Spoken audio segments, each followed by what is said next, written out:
जय हिंद। आज के वीडियो में आप लोगों को यहाँ पर हास्य रस और यहाँ पर करुण रस की परिभाषा उदाहरण सहित बताने वाले हैं। देखिए, जो यहाँ पर ये दोनों रस हैं ये बहुत ज़्यादा इंपॉर्टेंट हैं, चाहे आप लोग क्लास 10th में हो या फिर 12th में, दोनों लोगों के लिए बहुत ज़्यादा इंपॉर्टेंट है और दोनों लोगों के बोर्ड एग्जाम में ये ज़रूर पूछा ही पूछा जाता है। तो वीडियो को पूरा देखना, अच्छे से बताऊँगा।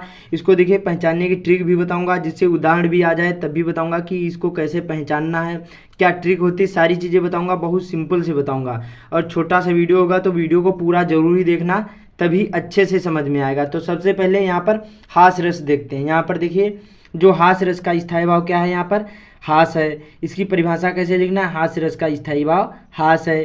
किसी व्यक्ति के विकृत रूप, आकार, वेशभूषा आदि को देखकर हृदय में जो विनोद का भाव उत्पन्न हो, वही क्या होता है? हास्य रस कहलाता। बहुत सिंपल सा है। हास्य रस का स्थायी भाव क्या है? तो हास है।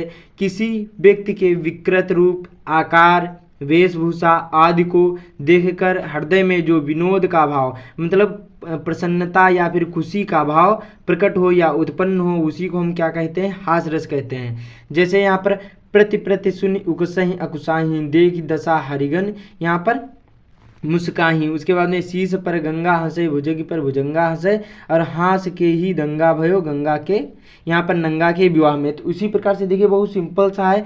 दोनों में यहाँ पर देखिए क्या है? हंसी प्रकट हो रही, इसमें भी और इसमें भी। तो क्या है, समझ जाना कि यहाँ पर हास्य रस को, मतलब उदाहरण में जो इसमें आपको मिल जाए कि इसमें कुछ ऐसा दिख रहा हो कि उसमें हंसी प्रकट हो रही, उसमें कुछ ऐसा दिख रहा हो, तो समझ जाना वहाँ पर क्या होगा? हास्य रस होगा। और ये दोनों उदाहरण जरूर ही तैयार कर लेना, बहुत ज़्यादा इंपॉर्टेंट है और ये पूछे ही पूछे जाते हैं। तो उदाहरण तैयार कर लेना। हास्य रस का स्थायी भाव क्या होता है? तो हास होता है। बहुत सिंपल सा है। फिर से देख लेते हैं। हास्य रस का स्थायी भाव क्या है? हास्य है, हास है। किसी व्यक्ति के विकृत रूप, आकार, वेशभूषा आदि को देखकर हृदय में जो विनोद का भाव उत्पन्न हो, वही को हम हास्य रस कहते हैं। जैसे कोई व्यक्ति है, उसके विकृत रूप, जैसे कोई आकार हो या व्यक्ति है, उसके आकार या वेशभूषा, मतलब जो ड्रेस पहने हो उसको देखकर हंसी हो या विनोद का भाव उत्पन्न हो, उसी को हम हास्य रस कहते हैं। उदाहरण क्या है? प्रति प्रति शून्य उकसहि अकुसाहि देख दशा हरिगन, यहाँ पर मुस्काही। उसके बाद में शीश पर गंगा हंसे, भुजंग पर भुजंगा हंसे, हास ही के दंगा भयो और नंगा के विवाह में। तो इसमें भी क्या है? इसमें भी देखिए हंसी प्रकट हो रही है।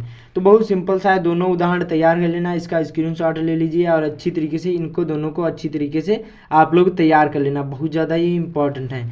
अब चलते हैं यहाँ पर करुण रस। देखिए, इसकी तो परिभाषा बहुत सिंपल सी है, उसकी भी इसी प्रकार से लिख सकते हैं। कैसे?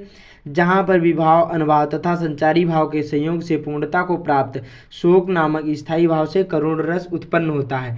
ऐसे देखिए, उसी की भी परिभाषा लिख सकते हो हास्य रस की। केवल यहाँ पर जो शोक मैंने यहाँ पर लाल पेन से लिखा है, यहाँ पर आप लोग वो जो यहाँ पर हास्य रस था, इसका यहाँ पर स्थायी भाव लिखकर इसी प्रकार से भी इसकी जो परिभाषा हास्य रस की भी लिख सकते हैं। सेम ऐसे कोई भी रस हो, सेम ऐसे लिख सकते हो परिभाषा, कोई एक भी नंबर नहीं काटेगा एग्जामिनर। इसी प्रकार से भी लिख सकते हैं। कैसे? जहाँ पर विभाव, अनुभाव तथा संचारी भाव के संयोग से पूर्णता को प्राप्त शोक नामक स्थायी भाव से करुण रस उत्पन्न होता है। जैसे यहाँ पर हास्य रस की परिभाषा होती, तो यहाँ पर जहाँ पर विभाव, अनुभाव तथा संचारी भाव के संयोग से पूर्णता को प्राप्त हास्य रस की परिभाषा होती, तो हास नामक स्थायी भाव से हास्य रस उत्पन्न होता है। बहुत सिंपल सा। इसी प्रकार से उसकी भी परिभाषा लिख सकते हो, ठीक है, दोनों प्रकार से। तो इसमें क्या है, जो करुण रस का स्थायी भाव क्या है? तो शोक है, ध्यान रखना। बाकी परिभाषा ये याद कर लेना, बहुत सिंपल सी है, इतनी सिंपल सी कोई नहीं बताता है, तो इसको जरूरी याद कर लेना। बाकी इसका उदाहरण कौन सा है? यहाँ पर मणि खोए भुजंग सी जननी फंसा पटक रही थी शीश, और अंधी आज बनाकर मुझको क्या निया, यहाँ पर किया न्याय तुमने जगदीश। देखिए, इसमें क्या है, जो जब श्रवण कुमार के यहाँ पर जो तीर लगा था राजा दशरथ के, तब उसकी माता, जो यहाँ पर जो श्रवण कुमार की माता थी, वो यहाँ पर इनसे कह रही हैं कि मणि खोए भुजंग सी जननी फंसा पटक रही थी शीश, और अंधी आज बनाकर मुझको किया न्याय तुमने जगदीश।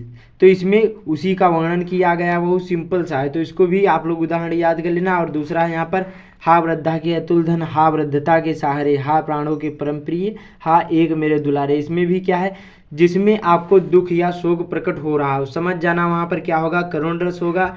और जिसमें हंसी प्रकट हो रही हो, उसमें समझ जाना यहाँ पर हास्य रस होगा। तो बहुत सिंपल से दोनों हैं, इनको अच्छी तरीके से तैयार कर लेना, याद कर लेना। बहुत सिंपल से मैंने लिखे हैं, दोनों उदाहरण तैयार कर लेना और आपको एक ही उदाहरण लिखना है, ठीक है।